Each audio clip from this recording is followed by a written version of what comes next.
Well, this is good evening, everybody. I'm Oz, um, and I look as I'm in an absolutely wonderful vineyard there. That's the sea behind me. I'm told it's Lyme Bay. Uh, I feel as though I'm actually in West London, but as soon as I look at that, I know exactly where I'd like to be, and I'd like to be down on the Jurassic coast, dashing through a few wines up of in Lyme Bay, and then tearing down to the seaside for an evening swim. But I'm not. But look, I'm really looking forward to this evening because we've got an absolutely smashing tasting of English wine sorted out.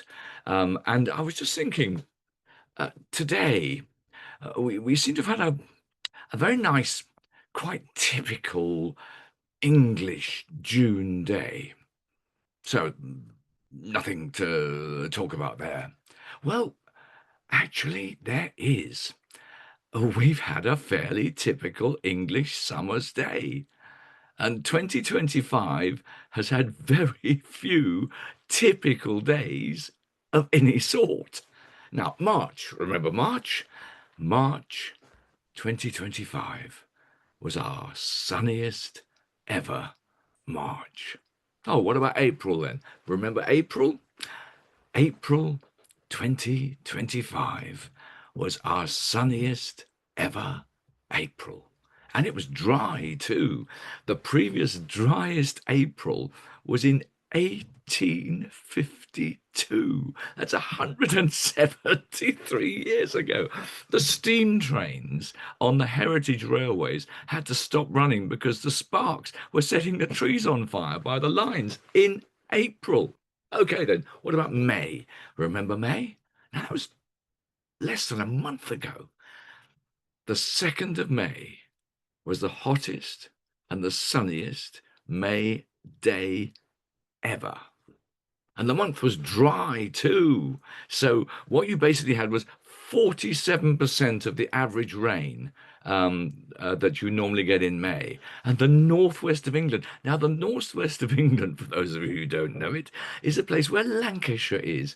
Lancashire is, on the whole, a rainy part of the country. Well, in May, on May the 29th, the northwest of England, including Lancashire, declared a drought. So this all added up to our spring in 2025 being the driest and the warmest and the sunniest spring ever.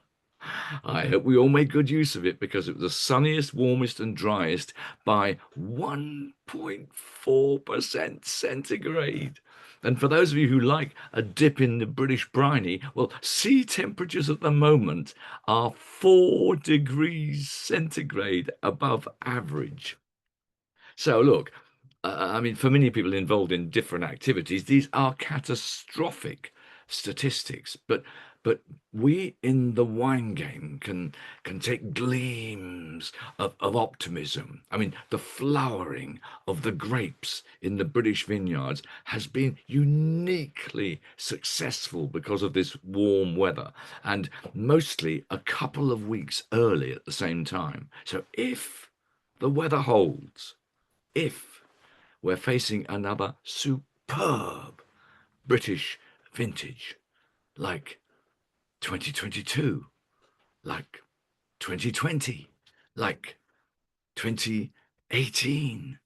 And there's another massive upside to this weather: press coverage and public opinion, because weather like this brings tons and tons of press coverage of the weather and how hot it is. Not on page 46 at the back end of a broadsheet with some wine writer saying how hot it is, but on page 1, where the editor has said it's so hot, and he says to a general journalist, go out and get me a story about the heat in England. It's hotter than it is in Barcelona. It's hotter than it is in Lisbon. It's hotter than it is in Palermo. Get me the story. And time after time, what they come back with is a story which says, it is that hot. And what about our wines? If it's that hot, surely we can make superb wines in this country. And the reason that that's important is when it's on page 1 or on the front of a news feed, is that public opinion starts to listen, as they did in 2018. It was 2018, really, the incredible summer that persuaded the British population, not the wine people, the British population, that we could actually make really fine wine. If it's this hot, we can do it like the people can in France and Spain and Italy. It happened for the first time in 2018. It happened again in 20, happened again in 22, and it's happening again in 25. Now, there's another massive upside here to this weather, because it's only about 5 years ago when the press was buzzing in our favour with the idea that English wine had found its role, creating sparkling wine to equal or even to beat the quality of champagne. This was the future. We were going to become the new champagne. Well, we probably still are going to, but now there's more. The thing about sparkling wine is that you ideally want slightly underripe grapes to make the best fizz. Now, Champagne had tons of them, and remember, Champagne is only a couple of hours' drive away from Calais. It's not really that much further south than the vineyards in somewhere like Hampshire. But Champagne, in all its history, had hardly ever made a decent still wine. It was a one-trick pony. So, is that the future for Britain? Absolutely not.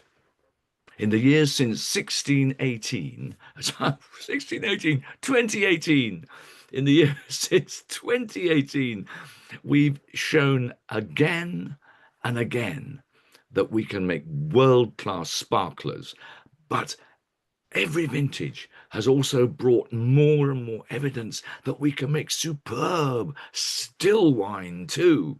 Now, initially, there just seemed to be white, and it was usually Chardonnay, and Chardonnay is getting better and better. I agree, but it's not the only game in town anymore. And every time we get a really good burst of summer weather, there's an explosion of red wines. Now, these are usually Pinot Noir, but they're not always. And some doughty pioneers are proving with a completely new range of grape varieties most of us have never even heard of, that they can make tasty reds even when the weather is pretty lousy, like it was in 2024. And there's something else. Meghan Markle, the Duchess of Sussex, is launching her own brand rosé wine next week. As ever, rosé. God knows what it'll taste like. Goodness knows what it'll cost. But it doesn't come from Sussex. It comes from California. And we cannot stand by and do nothing. Britain has the potential to make the greatest rosé wines in Northern Europe. We've been a bit slow off the mark. Well, not anymore. We can offer more freshness, more fruit, more flavour, and a lot more class than she'll be able to. And there's a massive increase in rosé drinking worldwide, and with our vineyards we are absolutely in the right place at the right time to take the pink wine market by storm. So today, now, with that in mind, we've got 3 pink wines today in our tasting from different parts of the country, different grape varieties, different styles, each one different and excellent. We've got 2 wildly different red wines, completely different, really very exciting. And we've got what is arguably England's most famous Chardonnay. And that's where we're going to start. And we're going to head to Lyme Bay and say hello to Steve. Steve. Hello, Oz. How Hello, you doing? Steve. Now, Steve is in charge of the sort of the whole operation, the front of house at Lyme Bay. And I'm the well, sales hall manager. Yes, are you in indeed. Axminster or Seaton nowadays? Well, we're in a little place called Shoot, actually, Is it which halfway is between the two along the yeah, tramway? Yeah. absolutely, yeah, Because absolutely. the first time I really came across Lyme Bay wines, I was down at Seaton doing a television show for the BBC about how I learnt how to swim.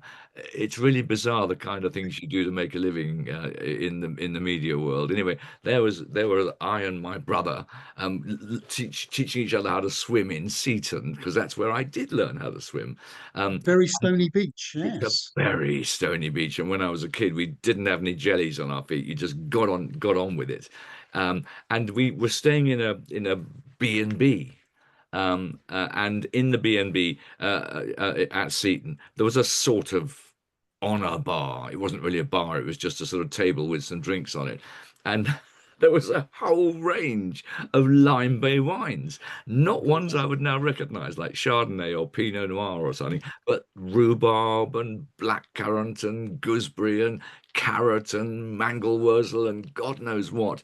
I have to say, my brother and I got quite into them and can't remember very much of the next morning, but they were really tremendously good. And one does forget that things like English fruit wines and shrubs, which are excellent cordials without alcohol, are a really part of our tradition. And Lime Bay makes them, probably still makes them. Do you? Do you still make them? we do. It's quite a big part of what we do, and we're one of the leading fruit winemakers in the country still.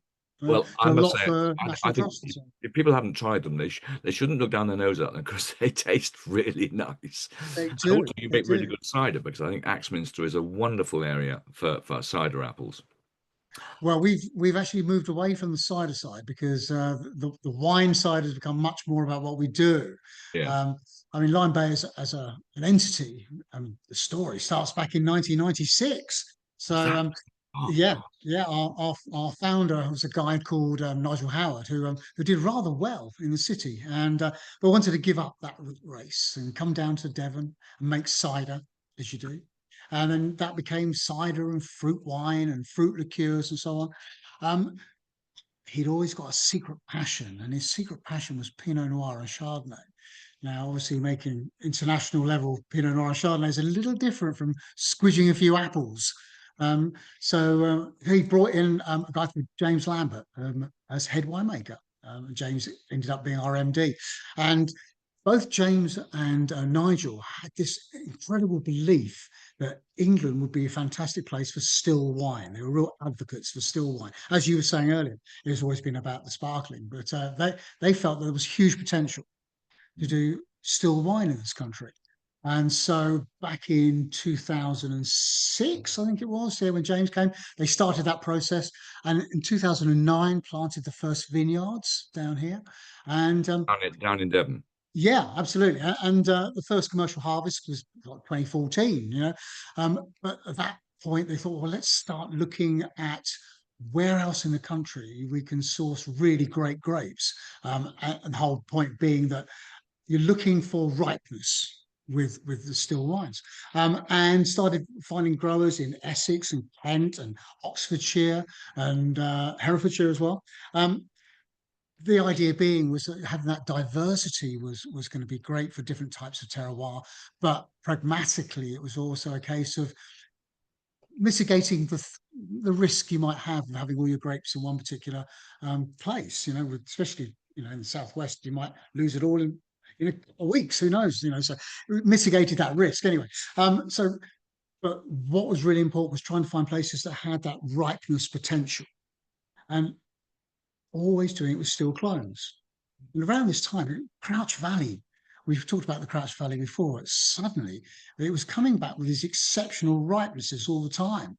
So, I mean, so I was thinking, how on earth did you think of going to Essex?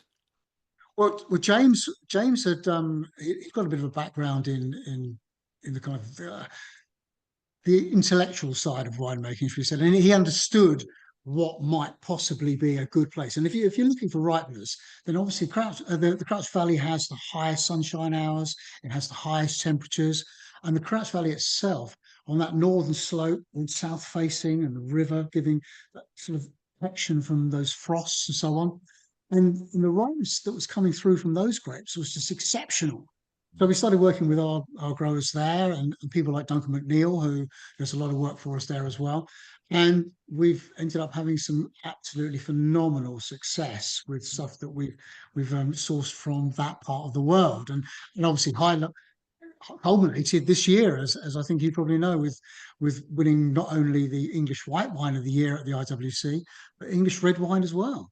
So that Absolutely. was. And we were Uh, thrilled when we discovered that it was you guys. Because what you've yeah, done, this is what I think is amazing. There you are down in Devon, on the other side of the country. You've now picked up what wines, through Duncan McNeil, he was a sort of vineyard superstar and operates all around that East Anglia area. But you've actually managed to pick up and get contracts from what are going to be the great Chardonnay Grand Cru areas of England in the next 20 years, like Martin's Lane, like Crouch yeah. Ridge, like Old Mill House, like Clay Hill, like Riverview, Crouch Valley, all those ones. Those those are really difficult vineyards to buy any grapes off. I think part of what it was, especially all credit to James on this one, I think, was that they were kind of there right at the beginning with these guys, and talking about which particular clones to plant, and actually hands in the dirt with them, helping to plant a lot of these vines. So we always say that whilst we don't own those vineyards, of course we don't, we see them as family. They're part of the story of Lyme Bay success. It's integral to what we've done is what they do, you know. And So is it important to you that you actually don't own those vineyards? Is this ability to be using contract grapes an important part of what you do at Lyme Bay? important, but I think it's also giving them the respect of the fact that what they do is very different from what we do. Um, Growing good grapes is a real skill set in its own right. And then making fine wine is a skill set in its own right. And we concentrate on what we can do and let the experts concentrate on what they do, which is growing phenomenal grapes. So, But we'd yeah, better pour some. I've suddenly realised why not? this is always a problem with me. I witter on like mad, and suddenly everyone is actually panting with thirst. Now you've probably got the bottle, but so have I. So let Yeah, me just really show, if I can get it there. That's most of the bottle. Um, indeed it is. Yeah, Yeah, and it's a classy presentation. I think thank you. all the wines we've got today are showing that people are really making an effort on presentation in this country. It says Chardonnay 2022, and it says rich cream and spice on the label. So that's ambitious for an English wine. Well, I think part of the reasoning behind that is, and obviously when you think about the labeling aspect of old world versus new world, and how, to be fair, new world do make it easy for us as consumers by giving an idea of what's in the bottle, as opposed to some obscure French chateau name, perhaps. Um, Yeah. so let's write on it and say, well, this is what it's going to be a bit like. And so, yeah, If you should all get a nose of that, and if you shut your eyes and if you're a slightly old timer who's been around for more than about 10 years, you'd be starting to say, oh, this is a lovely Burgundy of some kind. Well, what's lovely about what's happening in England now with these warm years we've been having and the greater use of good viticulture is, and Duncan McNeil is a star. It's not often we've got several winemaking stars, but there's one real new sort of vineyard star who has come up on the inside rails, and that's Duncan McNeil. The way absolutely. he has brought the whole of Essex up with him.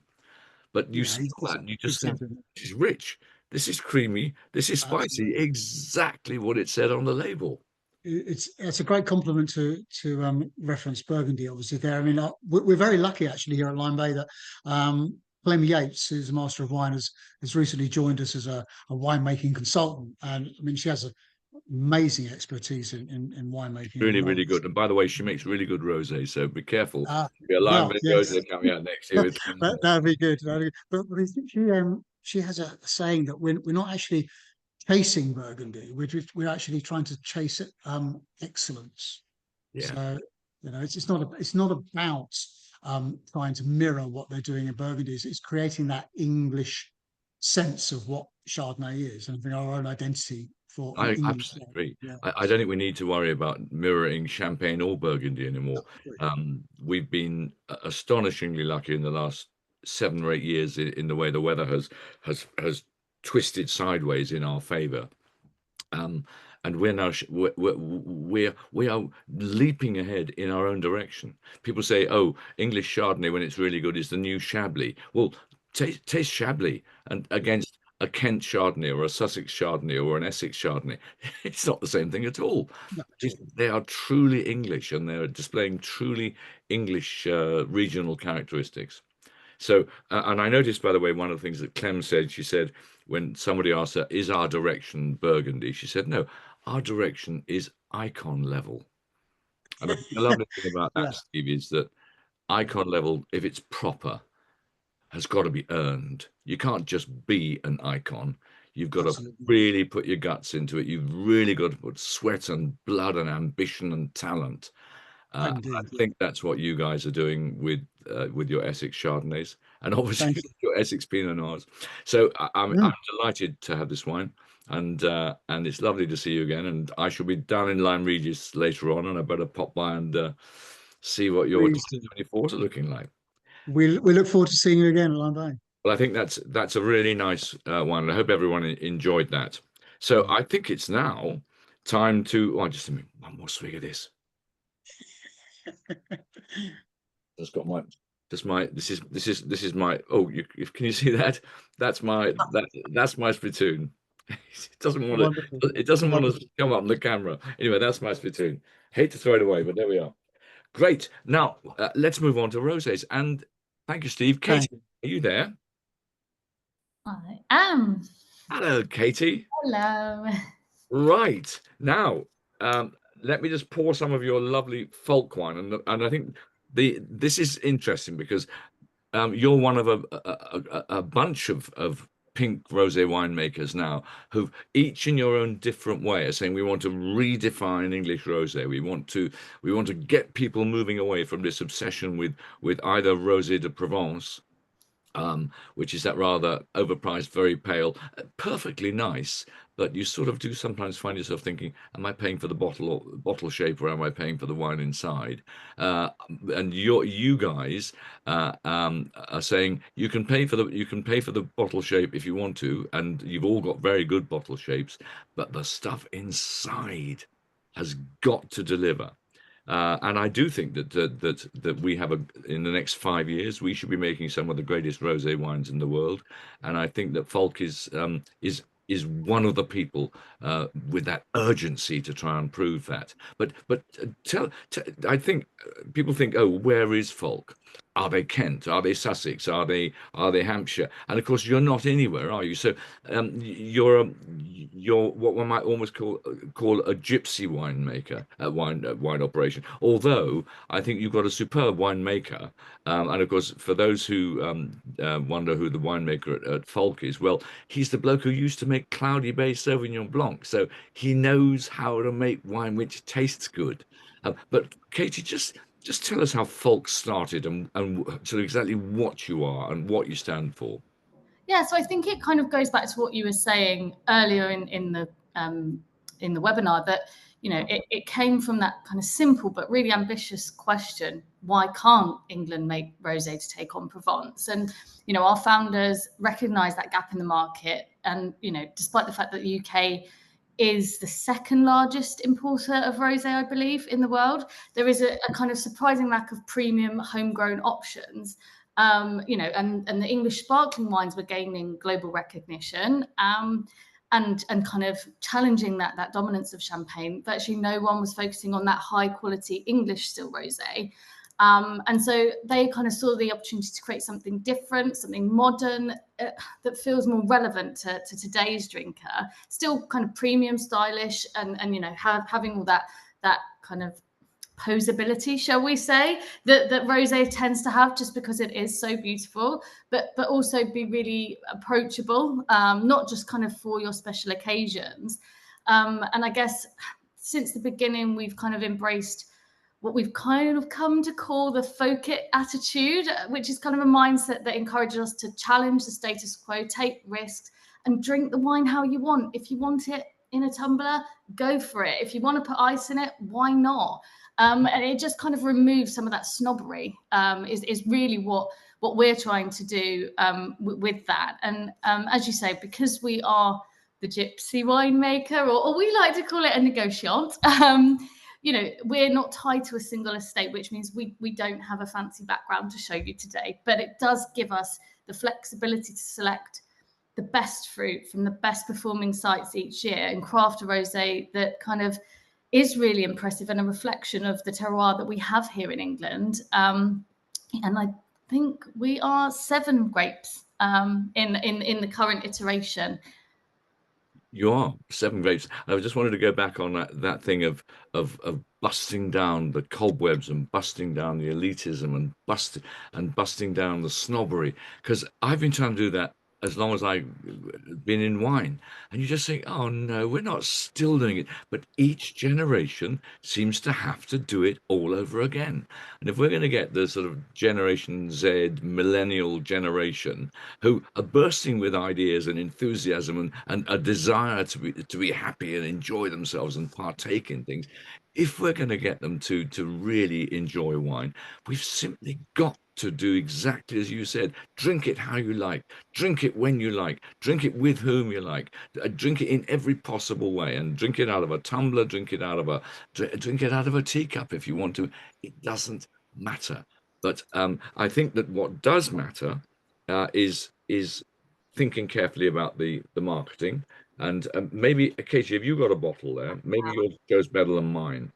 Because again, immediately this has been thought about. You've got that very nice sort of printing onto the glass. You can sort of read some of it, but not all of it. Depending, actually, you can read more. You can read it better. One thing I really liked about this. You say, discover the joy of English rosé, blah blah blah. The even greater joy of sharing it with others. Crucially, absolutely what Folc is about. By the way, the word FOLK, is it supposed to sort of resemble folk? That's exactly it. It is folk. It's actually the Old English spelling of the word, and it does centre around that kind of meaning of people, common people, the community that we're trying to kind of bring together around not just rosé, but English wine as a whole. But obviously, our kind of our area of expertise is rosé, and that is where we focus. But it is the wine in general, and trying to kind of bring people together to drink it when and where they like. And again, you approach it with ambition. On your label, as against Steve's label, which said rich, cream, and spice, your label says crisper, fresher, brighter. And I hope people who around the rest of Europe and of course in California are listening, because you then say on the back label, we only make it from the finest grapes from the best vineyards in the world's most exciting new wine region, Southeast England. And I so agree. I often call England the world's newest New World wine country, because it's all to do. It's all to prove. We are being blessed by nature at the moment. So all of us must take that ambition to make the absolute best of what we've got. And I think this is lovely, because I talked recently to Charlie Holland, who was at Gusman and is now in Essex with Jackson Family Estates, and with Josh at Chapeldown. And I talked to them about rosé, and they said people don't understand how difficult it is to make. I was saying, hey, why don't you guys just make more rosé? And Josh was saying, we try. It's really, really difficult to get it right. And one of the things that is so difficult is to actually get that color right in natural terms. You can use filters and carbon and blushy staining grapes if you want to, but you guys don't do that. To get the color right is really, really difficult. So you mentioned something. You've got 7 grape varieties, and also your vineyard regions. I've noticed that you've got 4 main ones. Kent, very very important. Again, Kent in the east of the country, a bit drier. A more reliable cropper, especially when you've got years like 2024, which are difficult around the country. Kent is more likely to get a decent crop. Suffolk, that's interesting, you see, because everyone talks about Essex, and you're talking about Suffolk. Now, is that just north of the Essex border? You are in Suffolk? I have to hand on heart say I'm not entirely sure, but I think I was speaking to Tom about it and the reasons why he chose Suffolk when kind of selecting parcels, and you know, as it is often overlooked. But it's special to us because it does contribute that finesse and precision from the chalk soils, which have apparently a high active calcium. So perhaps you can now you tell me. You can jump in a little bit more on that. Someone else can tell me a bit more on that. Yeah, I think that I think Suffolk is the new frontier. I think there's going to be lots of interesting stuff coming from Suffolk in the next 5 or 10 years, and well done for jumping in first. And also, I think people will often think, oh, rosé wine is made from red grapes. Well, up to a point, because all the color when you're making red wines is actually in those skins, with very few exceptions. So when you press the grapes and macerate them together, every hour that they're together, the juice gets darker. And so one of the things about rosé is to try and gently work out how many hours can I leave these skins with the juice until I draw that juice off and leave the skins to do something else, and the rest of my winemaking is as if I was making a white wine. But even there, I don't think people always realize that a significant amount of the grapes in most rosé wines, and this is particularly true in sparkling rosé, are white grapes, and you've got quite a bit of Chardonnay there. Quite a bit of Pinot Gris, but also interestingly, and that maybe just lifts the wine slightly aromatically, a little bit of Bacchus, a little bit of Ortega.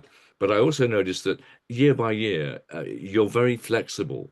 In 2023, 77% of your grapes were red, whereas in the blend we have here, which I think is a very intelligent blend, by the way, because 2024 was a more difficult year to say, okay, to try and keep the style of Folc together, we'll hold on to some of our 2023 and blend it with the fresher, sharper 2024. And I think it works very well, but it means that it's now 50% red, 50% white.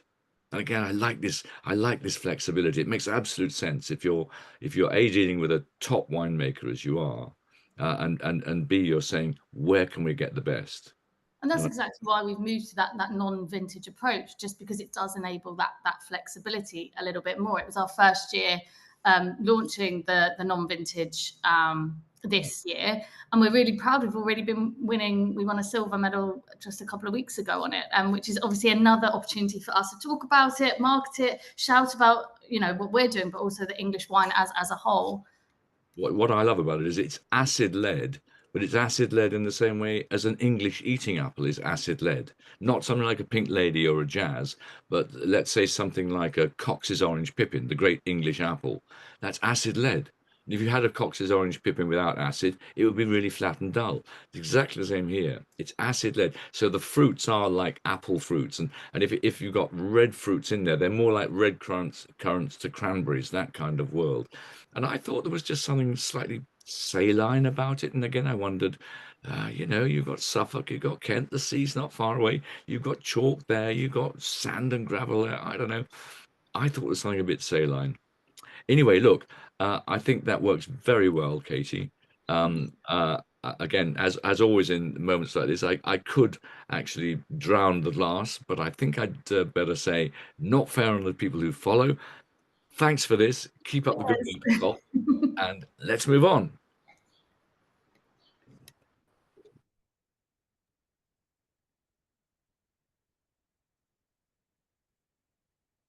Right. Hello, Emma. Hello, God, hi. my old friend Emma. How are you, Emma?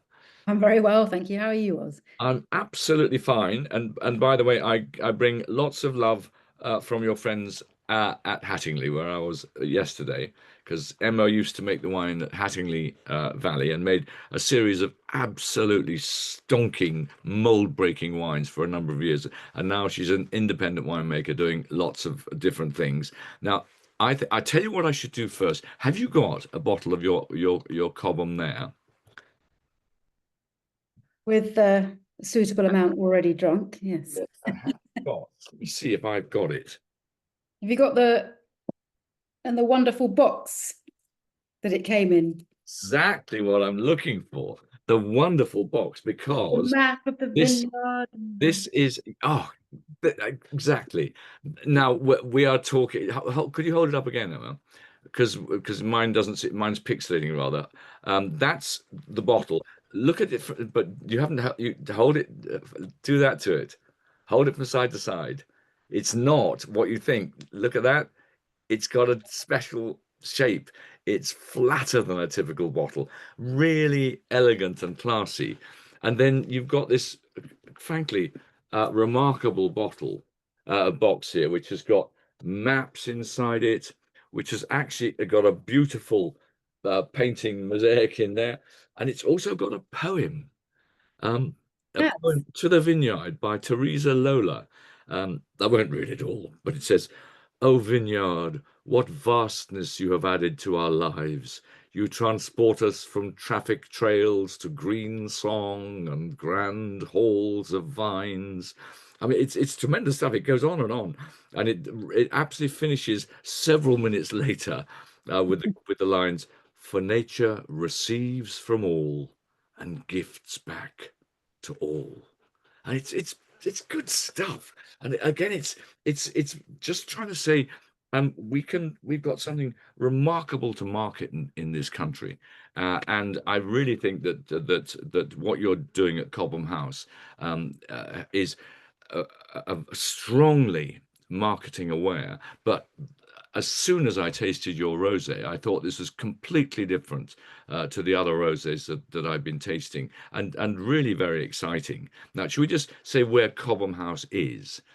So it's just very close to Gravesend, actually, in Kent. So you come off the M20, M26, and you're almost there. Next to Mepham. What I liked about it was it's on that Medway Yes. Yeah. slope. Now there are two Medway slopes.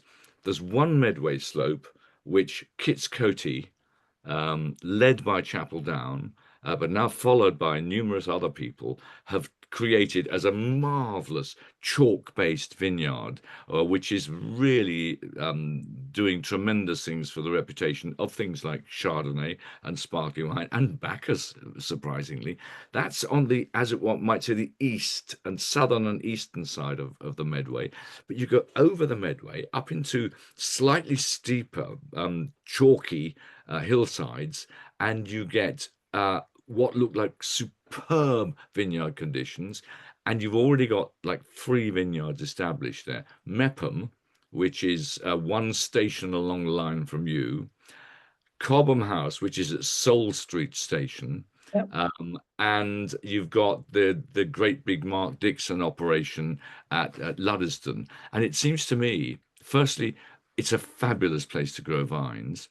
And secondly, it looks, Mepham has already made a good success of its let's say Eno tourism.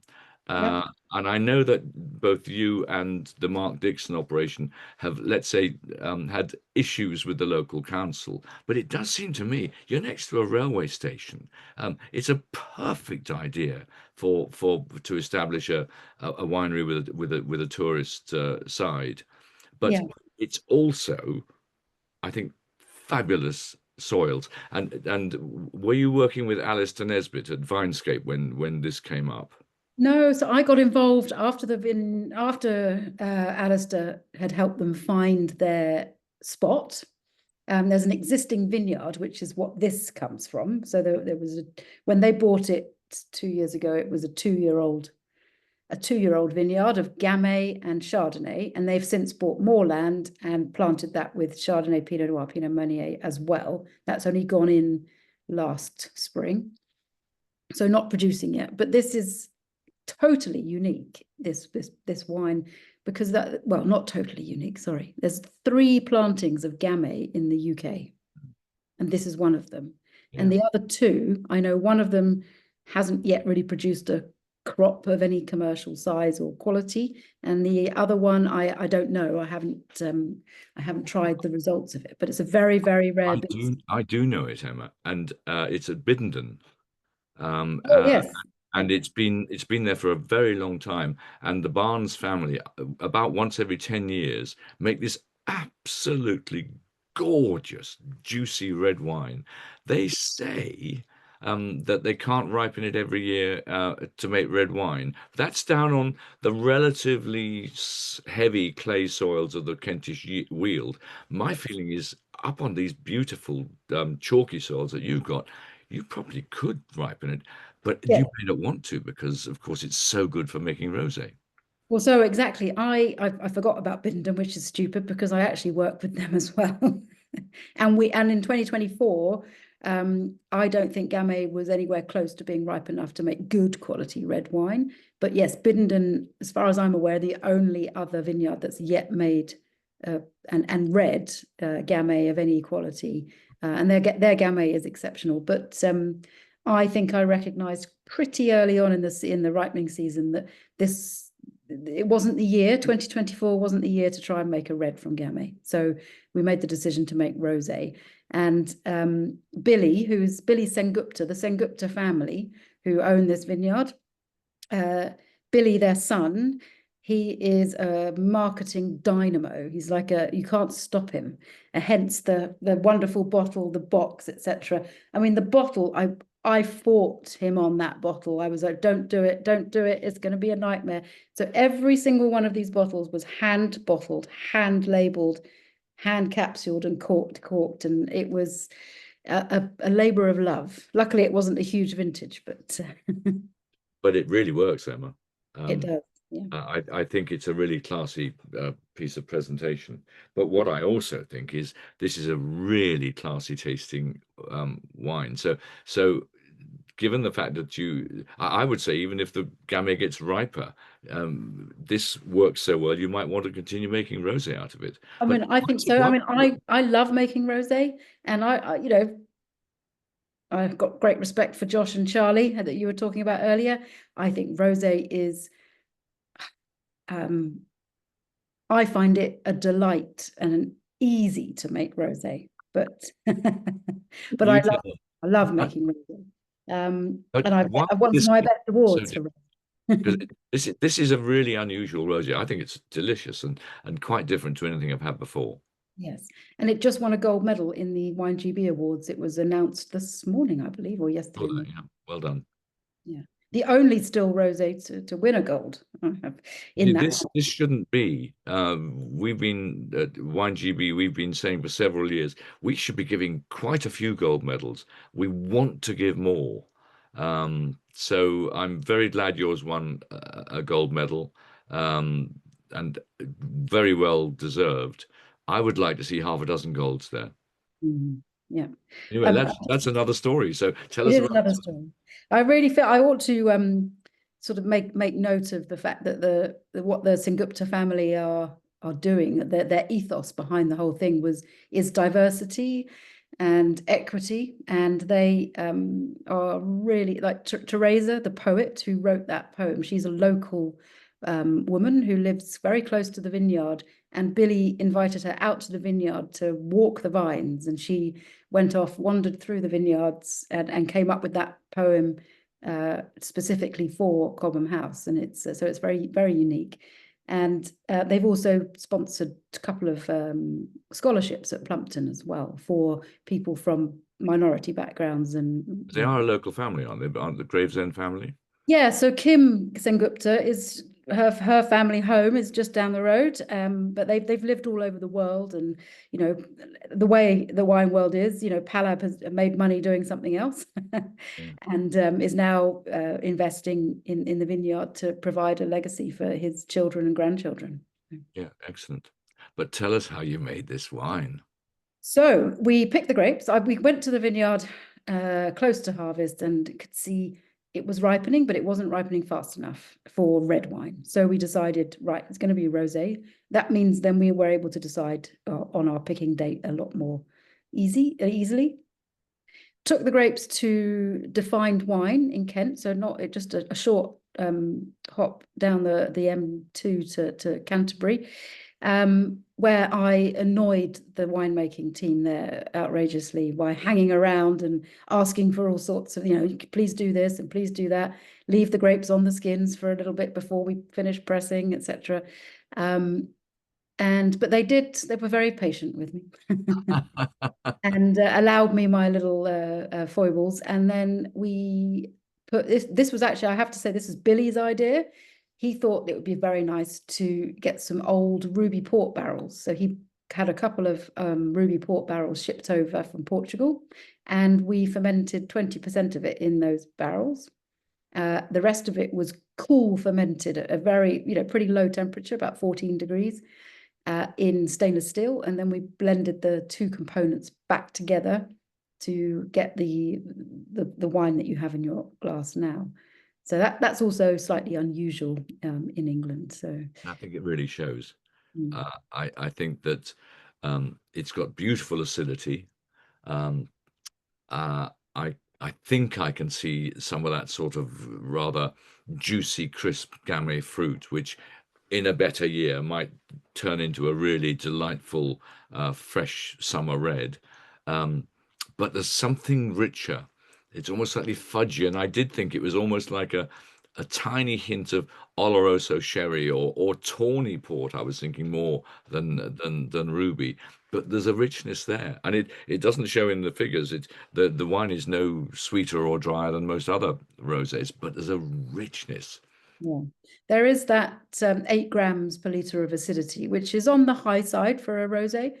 That's hence the 4 grams of sugar, which we added as it's grape sugar, which we added at the very end, just to balance that acidity slightly. Because 4 grams of sugar and 8 grams of acid sounds to me like a pretty good English formula. Yeah, I think it's got that really crunchy red currant fruit, and on the nose, when I first poured the wine in my glass, I got sort of almost a bubblegum kind of character. Do you remember those candy cigarette sweets you used to get? Do you remember those little white sticks with a I grew up in the country, my darling. I didn't know much in the line of sweets. They were slightly I candied. chewed licorice. That's what I chewed. No, I think I do remember the ones you mean. I don't think we had many of them in our house, but I think I do remember the ones. There's some kind of slightly aromatic-y thing, and of course that bubblegum thing that you're talking about. Traditionally, some of the lighter Beaujolais were delightfully drinkable because of that. Yes, yeah. So I think there's huge potential. I mean, 2024 was a challenging year for everybody, all varieties. So it was a bit daunting. You know, my first vintage working with the Senguptas and Cobham House was a little bit daunting because I'd never made Gamay before. I'd never worked with it. I mean, I love Gamay, I love Beaujolais, I love Canadian Gamay, but I'd never made a Gamay before. So you know, you as a first time for everything, and you know, grapes are grapes, wine's wine. It isn't rocket science. Well, look, I think it's a delight, and I think you've done a great packaging job, but also created a really individual rosé, which I think will be a smashing success. Yeah. And so here's to Mepham and Soul Street and the other side of the Medway becoming another hot spot for winemaking and grape growing in our country. Cheers. Cheers. Thanks, Oz. So Emma, thank you. And I think we should now move to a different part of the country, north of London.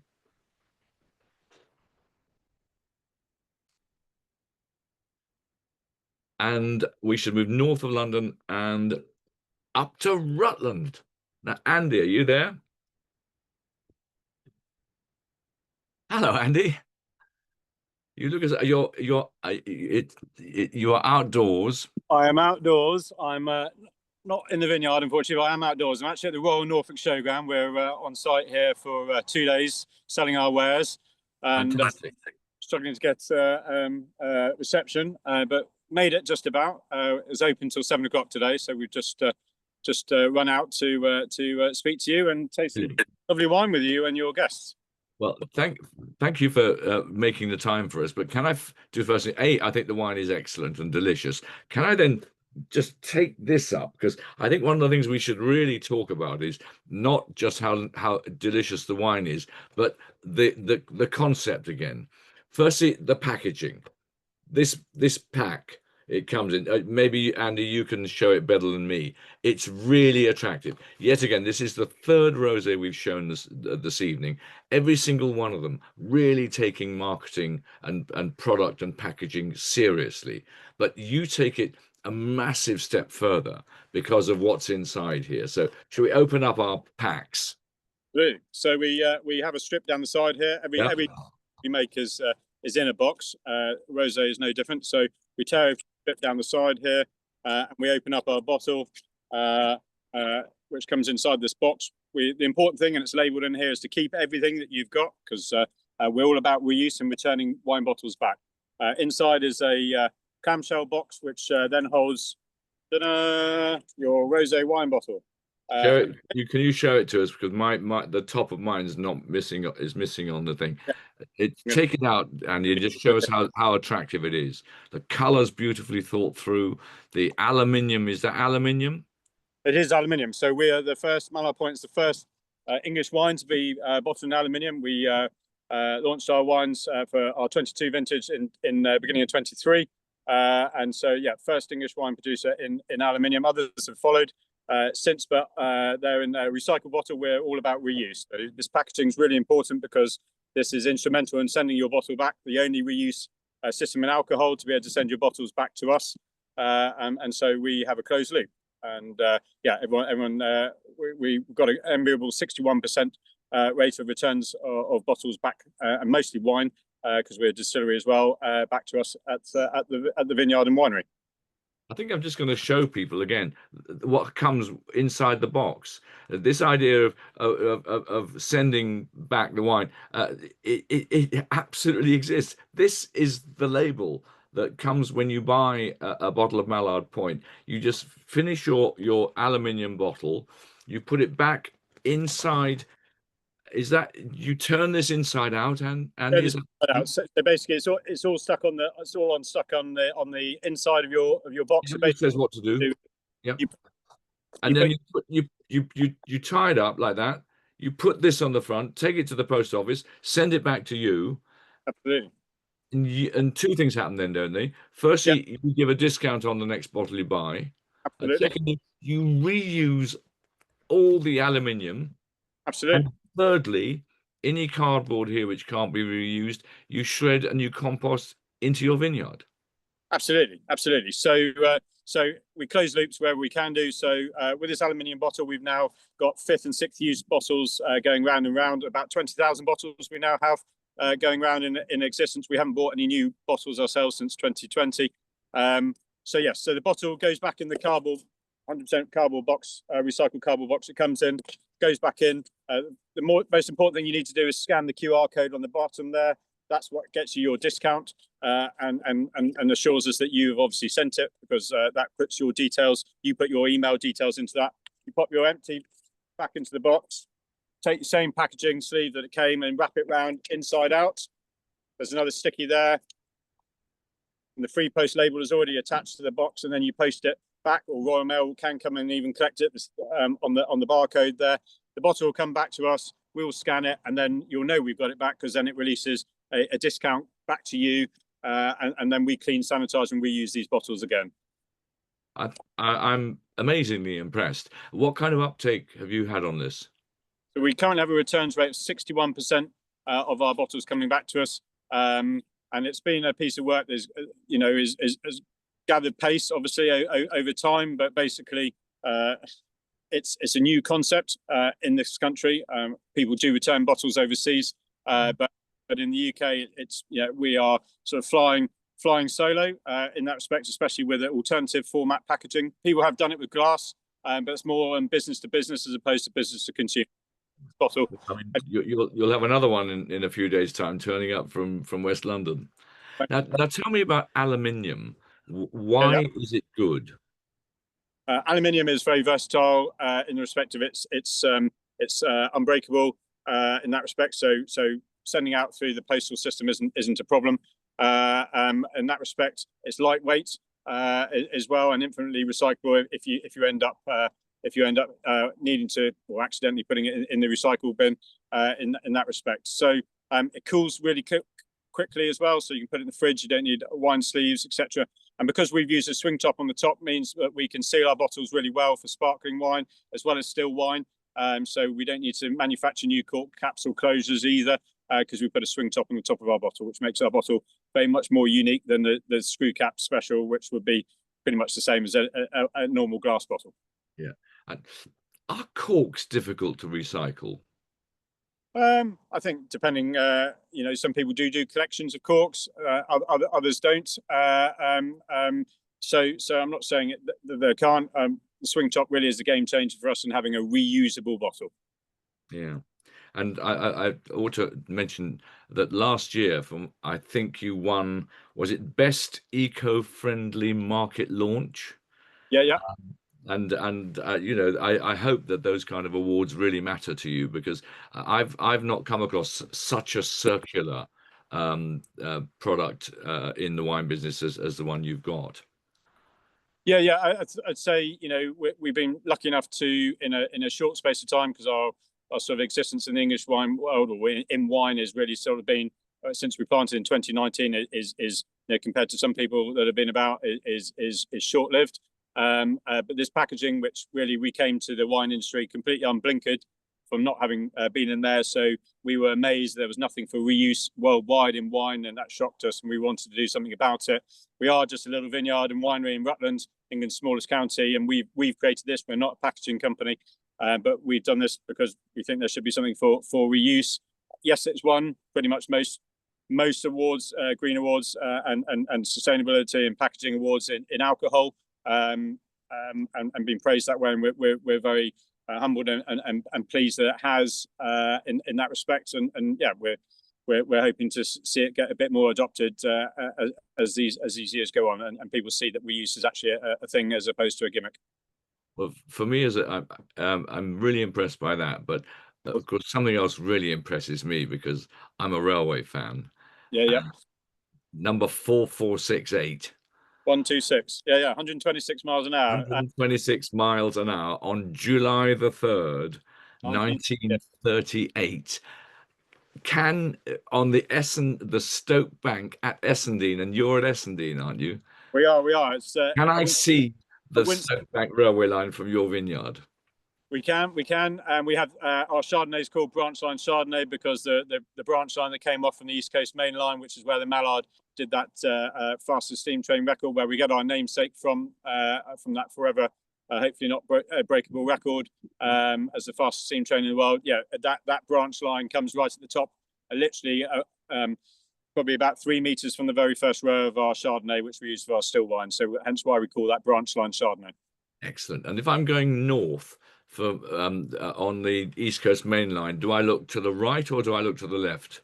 On the right hand side of the train, facing up towards Scotland, exactly that, and then give us a wave and we'll do it. So we see the Flying Scotsman come past and the Mallard, etc. when they're out for their steam days. We get a whole load of people on the bridge and having a glass of wine and everything else. Yeah, it's a wonderful thing to do. Absolutely delighted. And I don't, unfortunately, notice any smokiness in your rosé, which of course I would love to do. Have a slight whiff of South Wales steaming coal in your rosé, but I don't. But I tell you, why did you choose Rutland for a place to plant a vineyard? It's not an obvious choice. It's not an obvious choice. No, it's where we live. We haven't gone to focus on finding the best sites in the whole of the UK. It is a dream of ours from 20 years ago to plant vines, where we ended up 12 years ago, from that initial travelling and getting inspiration from being in Australia and places like that, where we looked. And you've mentioned his name a few times, Duncan McNeil, who we had out in the early days to look at our site. He's a great man who's very under mentioned and appreciated, I think, probably in what he's done for English wine. We think he's great guns. And I spoke to him a lot about clones. I wouldn't say I'm a clone geek, but I just knew what I wanted to plant and wanted to make sure that he thought it was a good idea, and he kindly took the time, and he's kindly planted all of our plantings. So got a lot of time for Duncan and Volker and the rest of the MCM team there. And yeah, we chose our sites. It's a little low at 36 meters above sea level, but we have two great microclimates. We planted pewees as well as traditionals on there, but predominantly for still. We make a bit of sparkling, but because full sparkling can't go in these bottles yet, we're still battling with DEFRA and the EU and wine standards to get these redactions done, and we're working away, and we're the very first people to do secondary fermentation, anything else other than heavy glass bottles, and we can show it works perfectly well, and there's no corruption of bottles as well, and takes the pressure. So yeah, when we can work on that a bit more, maybe we'll make a bit more traditional method or Charmat, for example. But at the minute, we just make pet nats inside those bottles, which I've had with you in Bristol. Exactly that. Bacchus and Pinot. I didn't spit it out in Bristol. Yeah, absolutely. It's great. It's great. And I was very interested to see that you'd these things called pewees, which for the audience who don't know what they are, they're sort of modern hybridized grapes with the objective to make vines more disease resistant, aren't they? Absolutely.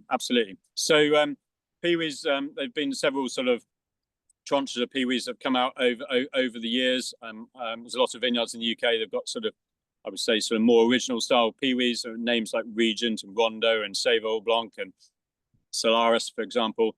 There's been a lot of work done more recently on sort of giving pewees a bit more of a bump up with crossings of more well-known grape varieties for consumers. Let's say, like, so in our instance, we planted Cabernet Jura, second only planting of that in the UK, which we cropped for the first time, harvested for the first time last year. Obviously, parentage is Cab Sauvignon. The breeder doesn't have to give away the parentage of the other name. So we've got that, and then we've got Sauvignac again. Quite a lot of vineyards have started with that grape as well, and that's a Riesling crossed with Sauvignon Blanc. So they do tell you what that one is. So from a marketing point of view and from a taste profile point of view, some real excitements that can be done, and blending that can be done, as well as hopefully standalone. We've got some Cab Jura alone in barrel, and we've also got some Cab Jura which we blended with about 10% Pinot, and we're just going to see how that comes out. It's going to be more towards the end of the year, beginning of next year, before we look to see how that is. And already, you know, it's doing amazing things this year as it's growing, and this fantastic start to the 25 growing year. Brilliant. Well, Andy, thank you very much for coming out and sharing a glass of wine with us in the Norfolk show. I think you're doing tremendous stuff, and keep up the good work. And next time I'm on the East Coast Main Line, I'll be gazing out that window as I pass Essendine and Stoke Bank, and thinking of 126 miles an hour. Cheers, Andy. Now I think it's time to move on to some reds. Brilliant. Nice to see you. And if we're going to move on, oh, hello, Gail. I'm just going to say, if we're going to move on to some reds, where better to go than to Ashling Park in just down near Chichester, where I spent two of my happiest summers ever as an actor. Oh, yes, at Chichester Festival Theatre. At the Chichester Festival Theatre. I spent 2 seasons there, doing a series of wonderful plays. My last play there was with Patricia Hodge doing The Mitford Girls. It was a long time ago, but I remember the joy of to this day. And you're at Ashling Park. Which is your village? So, well, part of the estate is in West Ashling, and the other part of the estate, well, where the gates come in, is Funtington, which Fine. I think sounds better. Funtington, very Huntington's fun. a wonderful name, isn't it? And because Easter, that last season of mine at the Chichester Festival Theatre, I stayed in Lily Langtry's old house. Oh, Now, yes, that's yes. either in West Ashling or East Ashling. It's very Oh, close to you. yeah, yeah, yeah. I had a wonderful. I said to myself, "You're down in this beautiful theatre in this beautiful city near this beautiful Sussex coast. Spend all your money on the best digs you can possibly get." And I had this wonderful, enormous flat in Lily Langtry's old house. So I think anything to do with Ashling makes me very, very happy. Anyway, Good. I'm delighted to taste this wine because my first view of Ashling Park was when you stepped into the breach in COVID.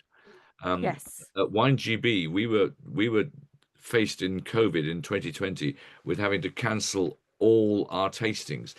They were just taking off, and we were desperate to keep the momentum going of WineGB and the awards and finding the best wines in the country.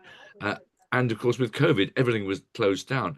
And somehow you managed to say to us, you can come down to Ashling Park near Chichester. You can taste in what was like a sort of hangar at the back of your beautiful house.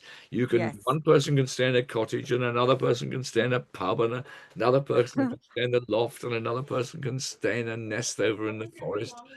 And we managed to do the under enormous pressure and against all the odds, we had a tremendously successful WineGB tasting award. Yes, I think the glory being that the hangar, the front of the building had opened completely. So you were completely in your COVID guidelines and all the meters apart, and it all worked well. So luckily, yes. And we decided, because we didn't see a cloud all week, and we came back the next year and we didn't see a cloud all week that year, we decided that Ashling Park is actually in a special little local climate. And of course, I believe that, because having spent time down at Chichester, and I still go down to Selsey Bill to play tennis and go swimming and play golf and all those things. And I hang around in this bright sunshine near Chichester, even a couple of miles up the hills. I can see that the clouds have started gathering, and I'm in brilliant sunshine just down where I am down near Chichester. Do you get a special climate there? Yes, we do. And actually, Bognor Regis, which is only sort of 10 miles as the bird flies, is the sunniest part in the UK officially. So we're very close to there. We've got Kingley Vale the other side. So sometimes the other side of the Downs will be a bit cloudy, a bit murky. You just come over Kingley Vale and we're protected in this lovely sunshine. And again, the Isle of Wight has the same effect. It comes across, hits the Isle of Wight and goes either side, and Chichester's behind there. So I do think we have a unique weather here. And we've got the trees all the way around the vineyard, and it just make it quite a nice little warm place. Now, is Ashling Park a family home of yours? And Yes, did you have the house before the vineyard, or the vineyard before? Yes. So Mum and Dad bought the house some 35 years ago. I live behind, but the idea is, if they're lucky, I'll let them live above the garage and I'll take the main house. But no, so we all live on the estate together, and my children work here, and we're all involved, and Dad likes to come and give me his advice. Whether I take it or not is another thing. But yeah, so it's a nice family estate. So describe the vineyard to me and what kind of soils and things it is. Oh, well, we're on chalk and flint, so it's very good drainage, although we are quite high on the water table here, so I don't have to panic when there isn't any water. I know that the vines can wiggle down and find them. It's quite a flat vineyard. It's only 30 meters above sea level, so we're a mile from the coast. So we don't really struggle with the frost element. We don't, obviously we have frost, but we don't have those long, hard frosts that other vineyards have to all go into panic stations about. Touch wood. Touch wood. And so flat chalk vineyards are not very common, but Chichester's got two, hasn't it? Tinwood on the other side of Chichester is also flat and also Yes, very yeah, flinty and very yeah. chalk. I mean, there is a 6-meter rise. So if you're riding a bike up the vineyard, you definitely feel it.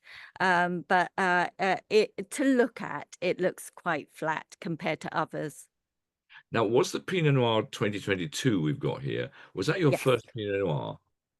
No, we did do another one before then. And that was in 2020 when we had the good weather when you were there. And this is from 2022. And it was probably going to change, but it was the warmest summer since records began. But I'm sure, fingers crossed, this is going to be the warmest summer since records began. But so it was a great year to do a Pinot still. I remember it because I think it was it 56 of the weather stations in England broke their record, and normally a record is broken by 0.1 or 0.2 degrees centigrade. In 2003, I think the record was at Faversham, and it was 38.5, and in 2018 or something, it went to 38.7, and then in 2022, it went to 40.3. Yeah, Just yeah. burst across July the 19th, 2022. The whole country just sweltered. And I'm told by my friends in Essex that even though 40.3 was technically the hottest part of England, they reckon that parts of Essex got to 42.2. And three places in Yorkshire broke the record. You can't have Yorkshire breaking the heat record. They broke it 3 times in 2022. So it Yeah. must have been a remarkable vintage to suddenly say, we're going to take red wine seriously. Yes, and I think that's why we've got this lovely cup. So this was from the Wine GB, the trophy for the best Pinot Noir. Well deserved. Yes, so that was picked up last year, which was, Yeah. I remember the ceremony. That was a very hot day as well in Wasn't the it? Drapers Hall. Yeah. In the city. Yes. Absolutely Yes. boiling. We were all Yeah. We all absolutely. had to open the windows Yeah. and yeah. Now, one thing I haven't really talked about enough this evening, and I know that you're a real expert on this, is wine tourism. Now, Yes. I have a feeling that you had this in your mind right from the start when you started taking over control of the vineyard and the winery. Is that so? Yeah, we knew you had to have a good route to market plan, and we knew that there was lots of plantings happening and still are growing and growing.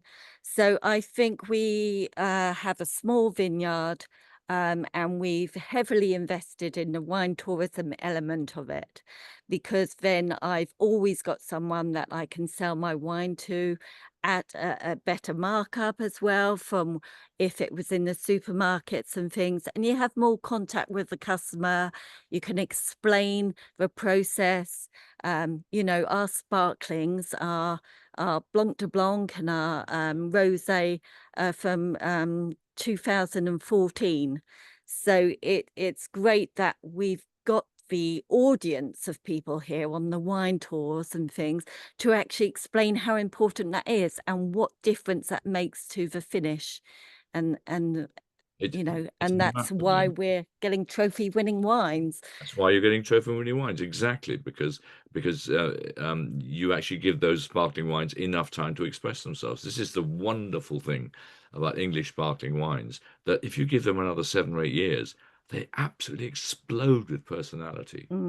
But You can't show us around, can you? Gail? Yes, I can. Now, it's funny, we've got a wedding here tonight, which isn't ideal. So if they start congoing behind us, they're Well, they're up in the restaurant at the it'll moment. show what you mean by. Oh, here, gosh, yes. Yes. So, there you go. So there's the- the tasting rooms, and you Is can the see. vineyard on your right? Is that the Pinot Noir vineyard there? No, that's the Chardonnay directly Okay. behind me.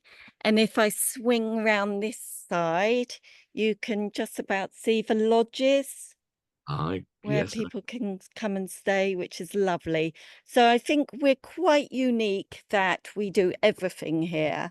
So we've got amazing tours, and I really do think they're amazing. All our tour guides are level 3. We set level 3, or the staff in the restaurant have got we set level 3. I think when you do a tour, you come here, you're out in the vineyard for half an hour, seeing what's happening, walking through the vines, might do a bit of leaf plucking for us on the way or something like that. And then they go back into the tasting rooms. They taste the still wine when they arrive, and then they get to taste another 3 sparkling wines. And these are all trophy-winning wines. These are all medal-winning wines. So they really do get a treat. And then they finish off with a spirit. And the spirit is also made with our Pinot Noir grapes. So the second press, we turn into neat alcohol, add 13 botanicals to them.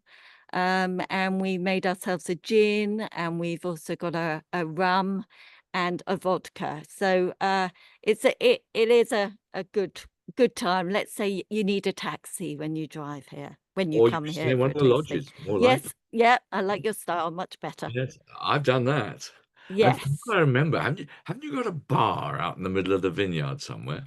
Yes, so we've got our Airstream bar. At the weekends, people can just come down for a drink. So they could go shopping in Chichester and think, oh, do you know what? Let's pop in, sit in a vineyard for the rest of the afternoon. I mean, what a perfect way to spend a gorgeous day. Without fighting the crowds down to Wittering Beach, you can come and sit in the vineyard. Very more civilized. You don't even make them charge for the parking, like at West Wittering Beach. Yes. Charge about £1,000 to park your car there. Yeah, you have to book and everything now. You Yeah. have to book to park your car. You think that's not what going to the beach is all about. I've got a private beach I go east of East Wittering, which no one goes to. And for large sums of money, I'll tell you which one it is. But Yeah, not yeah. street. Well, look, Gail, it's lovely to see you again. And I've got very fond memories of Ashling Park, and I think you're doing an absolutely smashing job there. And this, by the way, is an absolute delight. I know exactly why we gave it its gold medal, because of its quintessential Englishness.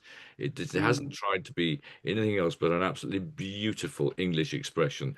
There are some very good Pinot Noirs being made, which are more powerful and more dense. And I think, yeah, they're very impressive. But if I had to drink the one that gives me the most quiet, reflective pleasure, this is the style, and you lead the way. So thank you very much. Lovely. Great. Thank you. Now, let's move on to an entirely different sort of red wine. Peter, hello. Hello. Yes, so let me tell you about Warehorne Vineyard. So we live in an oast house and have done for about 20 years now. And the land in 2019, the land behind our house, 26 acres, came up for sale. And we thought, do you know what, let's plant a vineyard. But we wanted to be different. We wanted to be totally different. I mean, there are lots and lots of sparkling vineyards. I think last year, 3/4 of the wine made was sparkling. 23%, I think, was non-sparkling, because about 1% was vermouth. And of that 23, 14% was red, which, when you think about it, that means that only 3% of UK wine is produced is red wine, which is really low. You're sounding uncertain, Oz, but I'm sure of my facts. I'm absolutely amazed it's quite so low. But then, Yeah. of course, given the fact that what you're doing is is really taking the bull by the horns here, and saying you've got to stop this idea that we can't make red wine. I'm going to prove that we can not only make red wine, but make full-bodied red wine, make dark Absolutely. red wines. Absolutely. So it does make sense. But Yeah. on the other hand, how do you do it? Yes, so I heard about a trial taking place at NIAB, the research centre in Kent, of this new grape from Switzerland called Divico. And I'd never heard of it. And so I thought, well, I'll get some bottles of Divico from Switzerland. And I tried it and I thought, wow, if we can make that, that would be fantastic. And I also had a little bit of inside knowledge from my agronomist that the research was going rather well and Divico was growing very nicely and it had made its first wine and it was superb. So I went and bought some Divico, and we've got the largest plantation of Divico in the UK. How did you find it? The first year I could only get 300 vines, and then that was literally the tail end of somebody else's order, which they grew. Second year, none of the importers could get it for me, so I went directly to the nursery in Switzerland and said, right, I want to buy it, I want to import it, and then I managed to get another 8,000 vines. So we got the biggest plantation of Divico in the UK. The amazing thing about Divico, not only is it a peewee, so it is completely disease resistant. You don't have to spray it. It's incredibly sustainable, but it's also a very heavy cropper. In 2023, we got 5 kilos of vine, which is about 4 bottles of vine, which is twice what you would normally expect. And it ripened as well. The picture behind me are those grapes on those vines. Is that 2023? You would think we're in the south of France, wouldn't you? But no, we're not. We're in sunny Kent, and these are our Divico and some of our Divico, and it makes an excellent wine. I mean, most people when they see it go, wow, I didn't think we could produce anything that dark in the UK. But we can, and we can produce it year on year. Yeah, good. Yeah, we produce. It's a real staining dark color, isn't it? Yeah, I mean, we've got 8,000 bottles in tank at Define Wine. They are the experts in making Divico. There's 3 vineyards in Kent that planted it, and Define make the wine from 2 of them, and from a couple outside of the county as well. It's a superb grape, and I believe it's a game changer for English red wine. My challenge is to persuade the good British public that we can actually make a decent red wine. And that's why I'm on here today, to spread the news. We're doing as much as we can, but there's a lot of skepticism out there. And I welcome anybody that says to you, I can't find a decent English or a dark English red wine, then a medium to full-bodied English red wine. I challenge you to buy a bottle of our Divico and give it to them and say, there you go, yes we can, I told you so, because that's what it's all about. How does it get this color? And because it's very nice ripe flavor to the wine, good acidity, and really dark color.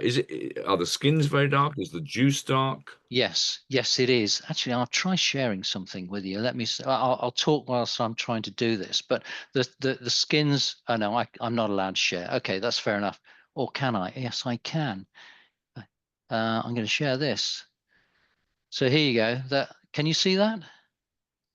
Double click to enter screen mode. Oh, okay. Oh dear. Oh yes, here we are. Yes. Yeah. Can you see it? Okay. I've got it there. Yeah. So that's our Divico. Hopefully I can come out of sharing in a minute. You see, but large bunches, not kind of fairly loose bunches as well, which is great for fungal diseases. Botrytis tends to get into tight bunches, and as you can see, prolific crop as well. It's absolutely amazing. Is that 23? 23, yeah. That was our 23. Your little finger. It made it with the shade. It looks as though it's already been stained by the grapes. It does stain. It absolutely does stain. And you know what? There's a blue pigment in it as well. And the trick is, At the end of today, when you got a dribble in the bottom and you wash the glass, you fill the glass half full and it'll go blue. How interesting. Anyway, let me close that. Do Am I we- coming back again? Yes. Good. So do we know whether the wines will age, for instance? Has anyone been making them for long enough?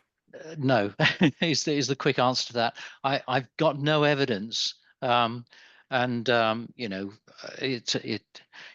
I would imagine it will sell fairly quickly as well. Once the great British public is onto it, our pricing is I think very fair for a wine. It's £27.99 online.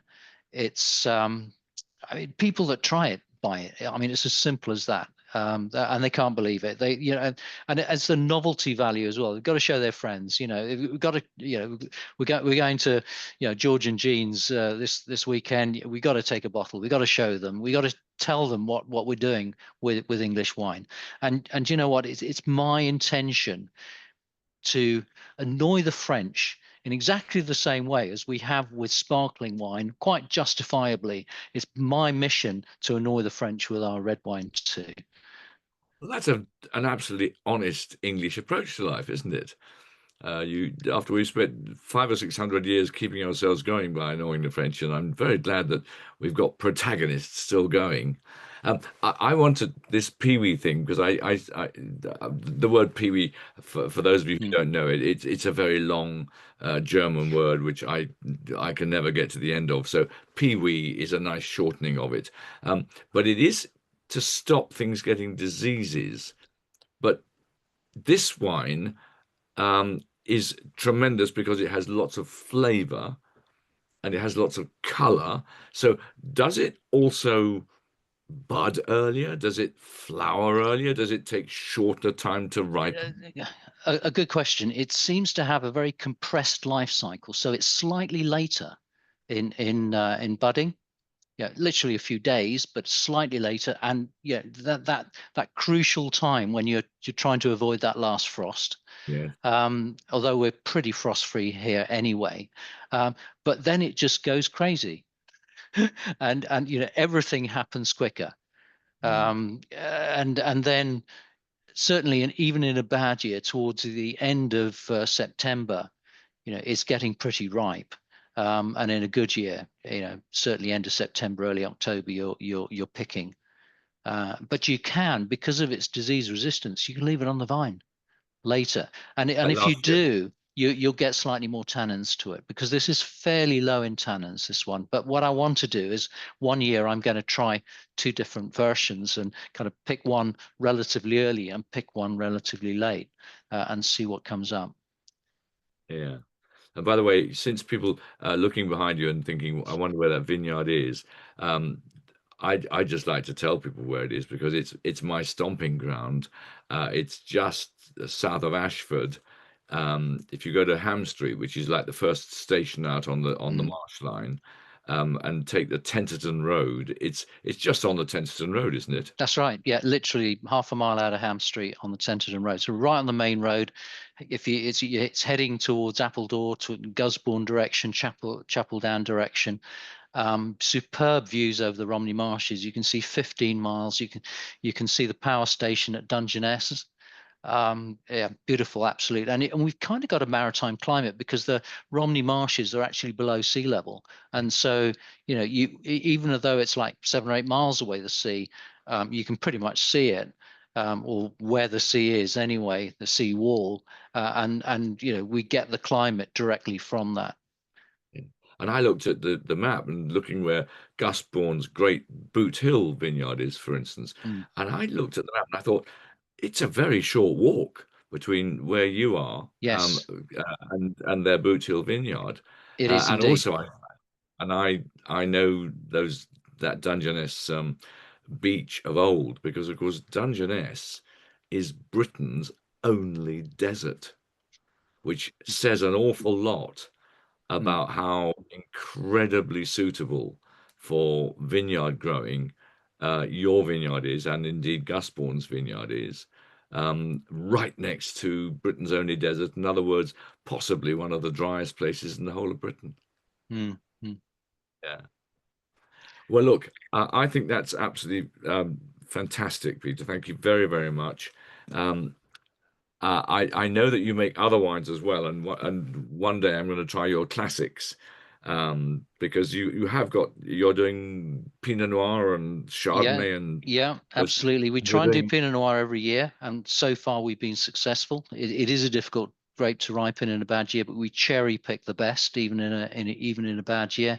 We've got a Pinot Gris, we've got a Chardonnay, we've got a lovely Rosé, which is it's 50% Pinot Noir, 25% Pinot Gris, and 25% Chardonnay, and that works really well. We just picked up Wine GB Silver for that. Good. Yeah, I mean, we picked up a decanter bronze for the Divico, which we were really chuffed about. It's our first vintage. I mean, Yep. and yeah, it's I think it's got a great future.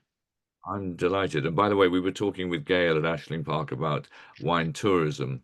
Now, I see behind you there what looks as though a possibly visitable place. Is it visitable? Oh, absolutely. Yeah, we've got, in fact, this is a 23 picture. Last summer, we built another barn. It was purpose built, so it's going to be our winery, and it's also got a mezzanine floor, 2 of the bays with windows overlooking the vineyard, and it's right in the middle of the vineyard, so you're absolutely surrounded by vines. It's a beautiful location. And you can look out over Romney Marshes. Indeed. Out over the will-o'-the-wisps and the bandits and the pirates to Dungeness. Well, I must admit, I think it's a lovely part of the country, and I think you're doing tremendous things there. And good luck with this Divico idea, because I do think that these peewees, and there are now quite a few of them, given that we have a maritime climate, and given that we still don't know what's going to happen with global warming, because we're surrounded by maritime weather systems, the warmer we get, we may get more humidity coming into our vineyards, which means that we do have more stress from things like mildews and rots, even though it gets hotter. I think the peewees, these special new grape varieties, have got a really important part to play. And I think, Peter, the one you got here is absolutely delightful. Thank you. Thank you very much, everybody. I hope you've had a good time. I hope that some of the chat questions that have come up have been answered, not by me, clearly, because I've been whittering on too much, but someone's been answering them for you. I think we had 6 really good English wines. This is English Wine Week. Get out there, try your local English wine, support your local English wine, and drink your local English wine, because there's so much good stuff around. So all 6 of us here, Peter, thank you. Steve, thank you. Gail, thank you. Emma, thank you. Andrew, thank you. And there's Katie, if she's around, thank her as well. I've thoroughly enjoyed myself. I'm now terribly thirsty, and I'm going to go and drink some English wine. Thank you, everybody. Cheers, Oz. Thank you. Thank you. Bye-bye. Thank you.